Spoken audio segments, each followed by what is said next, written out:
오늘 말씀은 스가랴서 8장 14절로 23절의 말씀입니다. 함께 읽습니다. 만군의 여호와가 이같이 말하노라. 너희 조상들이 나를 경노하게 하였을 때에 내가 그들에게 재앙을 내리기로 뜻하고 뉘우치지 아니하였으나 이제 내가 다시 예루살렘과 유다 족속에게 은혜를 베풀기로 뜻하였나니 너희는 두려워하지 말지니라. 너희가 행할 일은 이러하니라. 너희는 이웃과 더불어 진리를 말하며 너희 성문에서 진실하고 화평한 재판을 베풀고 마음에 서로 해하기를 도모하지 말며 거짓 맹세를 좋아하지 말라. 이 모든 일은 내가 미워하는 것이니라. 여호와의 말이니라. 만군의 여호와의 말씀이 내게 임하여 이르시되 만군의 여호와가 이같이 말하노라. 넷째 달의 금식과 다섯째 달의 금식과 일곱째 달의 금식과 열째 달의 금식이 변하여 유다 족속에게 기쁨과 즐거움과 희락의 절기들이 되리니 오직 너희는 진리와 화평을 사랑할지니라. 만군의 여호와가 이와 같이 말하노라. 다시 여러 백성과 많은 성읍의 주민이 올 것이라. 이 성읍 주민이 저 성읍에 가서 이르기를 우리가 속히 가서 만군의 여호와를 찾고 여호와께 은혜를 구하자 하면 나도 가겠노라 하겠으며 많은 백성과 강대한 나라들이 예루살렘으로 와서 만군의 여호와를 찾고 여호와께 은혜를 구하리라. 만군의 여호와가 이와 같이 말하노라. 그날에는 말이 다른 이방 백성 10명이 유다 사람 하나의 옷자락을 잡을 것이라. 곧 잡고 말하기를 하나님이 너희와 함께 하심을 들었나니 우리가 너희와 함께 가려 하노라 하리라 하시니라. 손을 견고히 할 때라는 제목으로 말씀 증거합니다. 스가랴서 7장과 8장은 금식에 대한 말씀이에요. 이 말씀은 한 가지 질문으로 시작됐어요. 7장 2절과 3절입니다. 그때에 베델 사람이 사레셀과 레겜 멜렉과 그의 부하들을 보내어 여호와께 은혜를 구하고 만군의 여호와의 전에 있는 제사장들과 선지자들에게 물어 이르되 내가 여러 해 동안 행한 대로 5월 중에 울며 근신하리이까. 자, 이 질문의 핵심은 지금 성전이 재건되는 상황에서 과거 느부갓네살이 예루살렘 성전을 불태우며 짓밟았던 그때를 상기하는 금식을 계속해야 하는가에 대한 질문이었습니다. 이 질문에 대한 선지자의 대답이 사실 오늘 본문까지 이어지고 있는 거예요. 의도한 것이든 의도치 않은 것이든 이 질문 자체에 많은 것이 내포되어 있기 때문입니다. 곧 이 질문은 금식에 임하는 신앙의 자세뿐 아니라 하나님이 작정하신 심판의 시기가 끝날 때가 되지 않았느냐, 그렇다면 이제는 회복의 때를 희망해도 되지 않는가 하는 간절한 소망이 담겨 있습니다. 이런 간절한 소망을 모르시지 않았던 하나님은 7장에서 금식의 참 의미를 설명하신 후에 8장 처음에서 그 땅의 온전한 회복을 약속하셨어요. 8장 3절입니다. 여호와가 이같이 말하노라. 내가 시온에 돌아와 예루살렘 가운데 거하리니 예루살렘은 진리의 성읍이라 일컫겠고 만군의 여호와의 산은 성산이라 일컫게 되리라. 아멘. 핵심은 돌아와 거하리라라는 말이겠죠. 하나님이 친히 돌보시겠다 선언하신 것입니다. 그러면서 예루살렘을 가리켜 진리의 성읍이라고 일컫겠다 말씀하세요.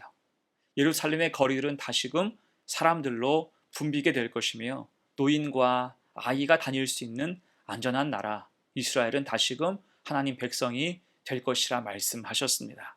곧 쓰라린 눈물과 탄식의 장소가 이제는 회복과 기쁨의 장소가 된다는 거예요. 바야흐로 회복의 시대에 예루살렘이 평화의 성읍이 될 것임을 약속하신 것입니다. 자, 그러면서 당부하신 게 무엇입니까? 저 위에 9절 말씀 봅니다. 만군의 여호와가 이같이 말하노라. 만군의 여호와의 집 곧 성전을 건축하려고 그 지대를 쌓던 날에 있었던 선자들의 입의 말을 이 날에 듣는 너희는 손을 견고히 할지어다. 아멘. 또한 13절이에요. 유다 족속아 이스라엘 족속아 너희가 이방인 가운데에서 저주가 되었었으나 이제는 내가 너희를 구원하여 너희가 복이 되게 하리니 두려워하지 말지니라 손을 견고히 할지니라. 아멘. 자, 이 말씀들에서 반복되는 말은 손을 견고히 할지어다. 자, 여기서 손은 어떤 손일까요? 그것은 기도하는 손과 일하는 손입니다. 곧 굳센 믿음으로 하나님을 의지하고 열심으로 사명을 감당하라는 거예요. 그럴 때 은혜를 주신다. 자, 학개 선지자도 이와 비슷한 표현으로 그 백성을 독려했습니다. 학개서 2장 3절과 4절이에요. 너희 가운데 남아있는 자 중에서 이 성전의 이전 영광을 본 자가 누구냐? 이제 이것이 너희에게 어떻게 보이느냐? 이것이 너희 눈에 보잘것없지 아니하냐? 그러나 여호와가 이르노라 스룹바벨아 스스로 굳세게 할지어다. 여호사닥의 아들 대제사장 여호수아야 스스로 굳세게 할지어다. 여호와의 말이니라. 이 땅 모든 백성아 스스로 굳세게 하여 일할지어다. 내가 너희와 함께하노라 만군의 여호와의 말이니라. 아멘. 여기서 학개 선지자는 지금 짓는 성전에 대해서 함부로 비교하지 말 것을 강조합니다. 사실 성전을 재건하는 일에 참여했던 이스라엘 백성들은 대부분 과거 솔로몬 시절에 지어진 성전의 화려함과 그 영광스러움을 잘 알고 있었어요. 또한 그들은 바벨론에서 거대한 이방 신전들도 보았습니다. 그런데 지금 그들이 힘겹게 짓는 성전은 그것들에 비해서 형편없이 초라해 보였다는 거예요. 그래서 미리 실망하는 것입니다. 여러분, 실망하고 낙심하면 어떤 일이라도 하기 싫어집니다. 힘 빠지기 때문이에요. 이 하나님은 학개를 향해서 스스로 굳세게 할지어다 강조하고 있어요. 스스로 굳세게 할지어다 성전 재건을 독려하셨습니다. 또한 스가랴를 향해서도 손을 견고히 할지어다 굳센 믿음으로 하나님을 의지하고 열심으로 사명을 감당하라는 거예요. 비교하지 말라. 지금 있는 것으로도 충분할 수 있다. 곧 성전의 진정한 가치는 외양의 화려함에 있는 게 아니라 전능하신 하나님의 임재와 거룩함에 있기 때문이에요.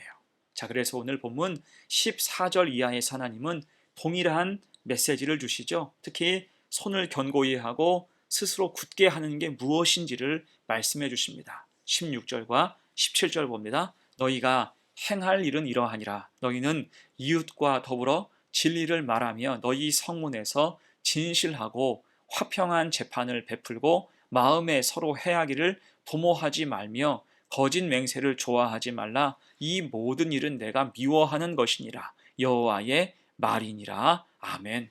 한마디로 손을 견고히 하고 스스로 굳세게 하는 것은 하나님 말씀이 기본이 되게 하라는 거예요. 사실 이 말씀은 은혜의 당부인데 이 말씀을 거꾸로 생각하면 그들이 과거 심판받은 이유가 다 나옵니다. 이웃과 더불어 진리를 말하지 않았고 성문에서 진실하고 화평한 재판을 베풀지 않았으며 서로 해하기를 도모했고 거짓 맹세도 서슴지 않았었죠. 곧 이런 모습을 벗어나서 하나님 말씀이 삶의 기초와 사회의 기본이 되게 하는 게 손을 견고히 하고 스스로 굳세게 하는 모습, 하나님의 은혜가 임하는 첩경이 될 수 있다는 것입니다. 결국 7장에서 베델 사람들이 선지자에게 던진 금식에 대한 질문에 직접적인 답변은 19절에 나와 있어요. 만군의 여호와가 이같이 말하노라. 넷째 달의 금식과 다섯째 달의 금식과 일곱째 달의 금식과 열째 달의 금식이 변하여 유다 족속에게 기쁨과 즐거움과 희락의 절기들이 되리니 오직 너희는 진리와 화평을 사랑할지니라. 아멘. 곧 진짜 하나님이 기뻐하시는 금식을 하라는 거예요. 단순히 음식을 금하고 스스로 몸을 괴롭게 하는 것만으로 하나님의 기뻐하시고 원하시는 금식이 될 수 없으니 그런 형식적인 금식이 아니라 진정한 믿음으로 삶 속에서 하나님 말씀에 대한 순종과 인애와 긍휼이 흘러가야 한다는 것입니다. 그럴 때 그 금식을 하나님이 받으시고 진실하게 눈물과 통곡으로 간구하는 이들에게 금식이 변하여 기쁨과 즐거움과 희락의 절기가 될 것이라고 위로하고 계신 것입니다. 자, 그리고 이어서 이제 소망을 주세요. 20절 이하에서 이스라엘과 예루살렘이 온전히 회복될 것을 말씀합니다. 많은 백성과 강대한 나라가 예루살렘으로 와서 만군의 여호와를 찾고 그 은혜를 구한다라고 말씀하지요. 그리고 오늘 23절이 특별합니다. 만군의 여호와가 이와 같이 말하노라. 그 날에는 말이 다른 이방 백성 10명이 유다 사람 하나의 옷자락을 잡을 것이라. 곧 잡고 말하기를 하나님이 너희와 함께 하심을 들었나니 우리가 너희와 함께 가려 하노라 하리라 하시니라. 아멘. 과거 이스라엘은 이방 민족들 가운데서 멸시와 조롱을 받았고 저주가 됐습니다. 그런데 이제는 완전히 상황이 역전되어 이방 민족들이 오히려 찾아와서 우리도 너희와 함께 가려 하노라 라고 간청하게 된다는 거예요. 특히 여기서 10사람이 한 유다 사람의 옷자락을 붙잡는다라는 표현은 매우 상징적입니다. 본래 10이라는 숫자는 완전수를 의미하고 옷자락을 붙잡는다라는 것은 간절한 간구를 뜻해요. 이것이 바로 하나님께서 아브라함에게 주셨던 약속의 온전한 성취를 뜻하지요. 땅의 모든 족속이 너로 말미암아 복을 얻을 것이라. 이 창세기 12장의 말씀, 곧 이스라엘이 하나님 말씀에 순종하며 진리와 화평을 사랑할 때 그들은 열방 가운데 하나님의 복의 통로가 되고 하나님의 영광을 드러내는 거룩한 제사장 나라가 된다는 약속이 이루어진다는 것입니다. 자, 그래서 이제 오늘 말씀을 마무리하면서 스가랴 7장과 8장의 메시지는 분명합니다. 형식적인 종교 행위가 아니라 진정한 믿음으로 하나님 말씀에 순종하며 살아가는 것이 하나님께서 원하시는 참된 신앙이라는 것입니다. 그리고 그런 삶을 살아갈 때 하나님의 회복과 축복이 임하며 나아가 열방이 하나님께 돌아오는 통로가 된다는 거죠. 이에 우리도 오늘 말씀을 마음에 새겨서 손을 견고히 하라. 스스로 굳세게 하라. 어려운 현실 앞에서도 낙심치 말고 하나님 말씀을 붙들고 진리와 화평을 사랑하며 살아갈 때 길이 열리고 하나님의 영광에 참여하게 되는 복된 성도가 다 되시기를 간절히 축원합니다. 아멘. 함께 기도합니다. 은혜로우신 하나님, 오늘 말씀을 우리 마음에 깊이 새기게 하옵소서. 형식적인 신앙에 매몰되지 않게 하시고 진정한 믿음의 삶이 무엇인지 깨닫게 하옵소서. 그래서 우리 삶의 기초와 기본이 하나님 말씀 되게 하시고 특히 상황과 현실에 눌리지 않으며 손을 견고히 하며 스스로 굳세게 하는 좋은 믿음을 허락하옵소서. 그래서 복의 통로로 사용하시고 우리 삶에 은혜 부어 주옵소서. 감사드리며 예수님의 이름으로 기도합니다. 아멘.